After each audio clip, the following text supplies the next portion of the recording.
एक भाई त्रिलोका हुए हैं गुरु अर्जुन देव जी के समय। यह गुरु साहिब जी के चरणों में आया और प्रार्थना की, हे सतगुरु जी कोई उपदेश दीजिए जिससे जीवन सफल हो जाए। सतगुरु जी ने पूछा, भाई कार्य क्या करना है? भाई त्रिलोका जी कहने लगे, जी मैं हुकूमत के सुरक्षा दस्ते का सिपाही हूँ। गुरु साहिब जी ने उसे 6 वचन दिए। दास यहाँ एक विनती कर दे कि इन वचनों को पढ़कर छोड़ न देना, इन्हें विचार कर अपने लिए जीवन में चलने के लिए सीख लेना, क्योंकि इससे बड़ा अन्य कोई मार्ग नहीं है। गुरु नानक साहिब जी 10 पातशाहियों के रूप में जब शरीर करके आए, किसी भी सिख को उन्होंने जो रास्ता दिया उन्हें किताबों में पढ़कर अथवा संगत में सुनकर हमने अपने भीतर ध्यान देना है, स्वयं को तोलना है कि जो रास्ते गुरु साहिबान जी ने अपने सिखों को प्रदान किए वह हमारे पास हैं या नहीं। यदि हैं तो सतगुरु जी की कृपा, यदि नहीं है तो सतगुरु जी की कृपा से उन्हें समझकर उन सड़कों पर चलने का यत्न करना है, उन्हें अपने जीवन में लाना है ताकि हमारा भी जीवन सफल हो सके। पढ़ने का असली फायदा तो ही है, अन्यथा वाणी में भी लिखा है, पढ़ पढ़ गड़ी लदिया है, पढ़ पढ़ भरिया साथ। अर्थात निरा पढ़ते जाने से बात नहीं बनती।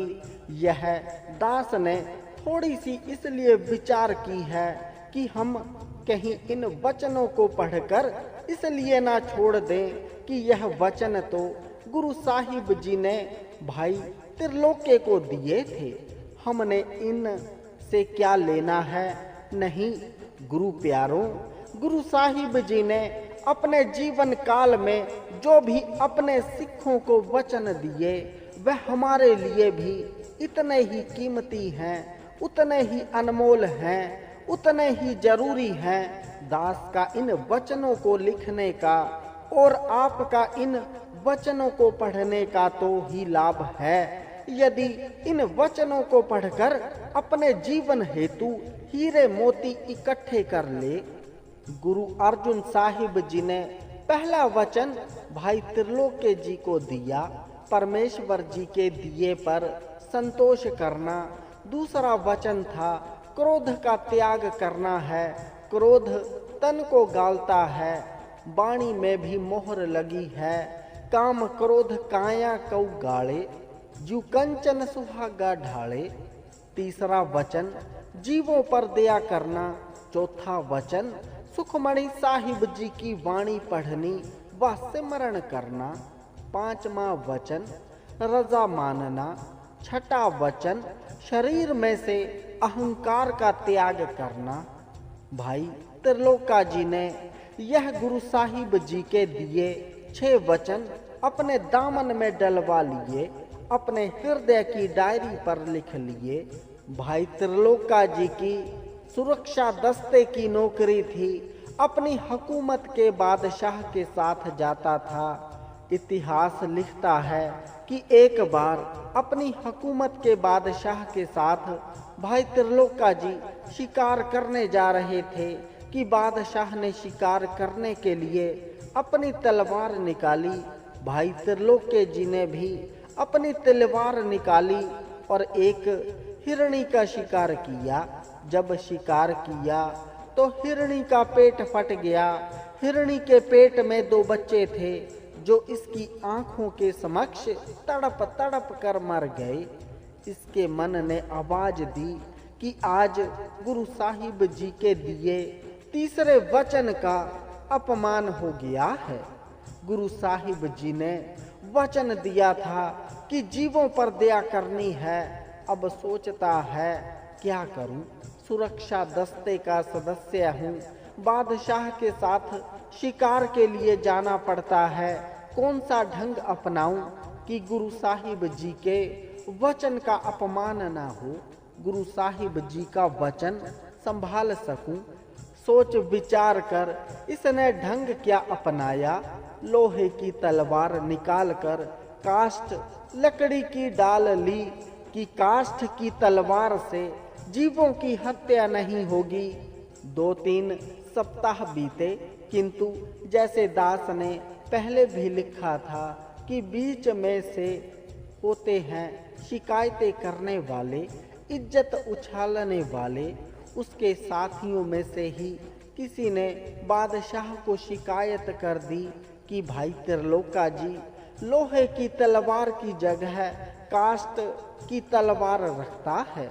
बादशाह ने सोचा, यदि अकेले त्रिलोके की तलवार की चेकिंग करूंगा तो इसे पता चल जाएगा और हो सकता है कि किसी ने झूठी शिकायत की हो, और यदि ऐसा हुआ तो उसे बहुत बुरा लगेगा। यह विचार कर उसने एक दिन अकस्मात ही आर्डर निकाला कि आज सभी की तलवारें चेक करनी हैं। अब ध्यान देना, गुरु के वचनों को संभालने वालों के, सुखमणि साहिब जी की वाणी के नेमियों की गुरु कैसे लाज बचाता है। सुरक्षा दस्ते के 30-40 सदस्य थे। सभी ने बारी बारी अपनी तलवारें चेक करवानी शुरू की। अब भाई त्रिलोका जी मन ही मन में गुरु साहिब जी के चरणों में अरदासें कर रहे हैं। अंदर सुखमणि साहिब जी की पंक्तियां पढ़ रहे हैं। अपने जन का पर्दा ढके अरदासें कर रहा है कि सतगुरु आप ही कृपा करना। आप जी का वचन संभालने के लिए काष्ठ लकड़ी की तलवार डाली थी। आप ही कृपा करना, मेरी इज्जत रखना, मेरी लाज बचाना।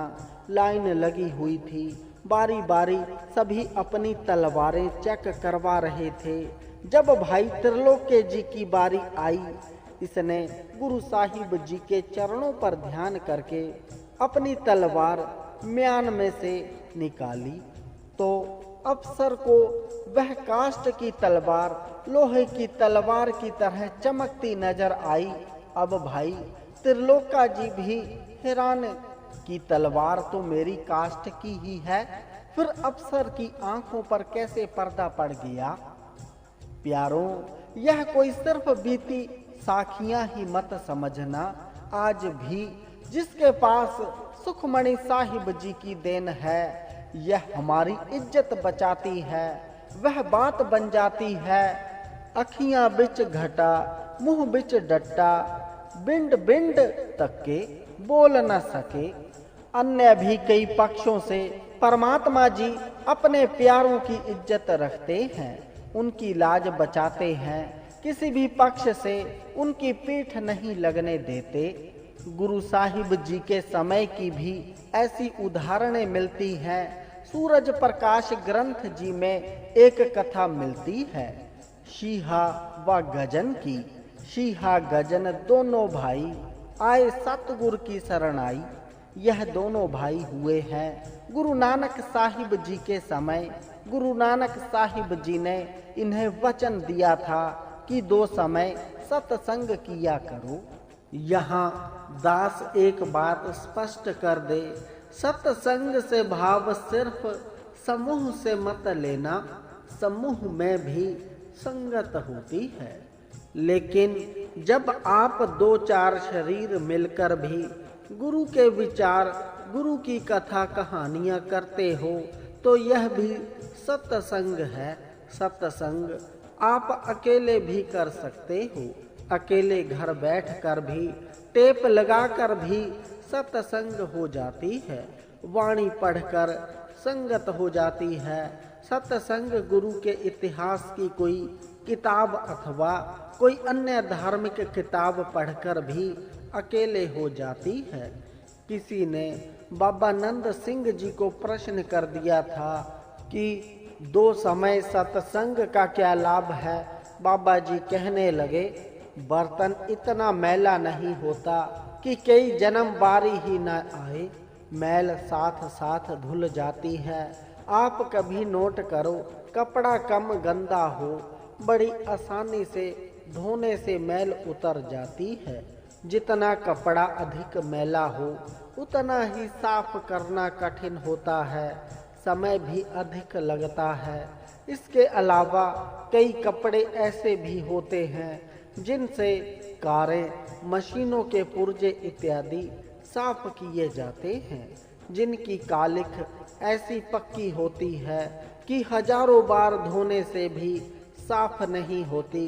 कपड़ा फट जाएगा लेकिन साफ नहीं होगा। बाबा जी वचन करते थे कि इसी तरह यदि कोई प्रभात काल अमृत बेले उठकर वाणी से जुड़ता है, उसके रात के किए पाप धुल जाते हैं, और जब रात को जुड़ता है तो दिन के किए पाप धुल जाते हैं, पाप जमा नहीं होते। दो समय सत्संग करने से साथ साथ बर्तन साफ होता जाता है।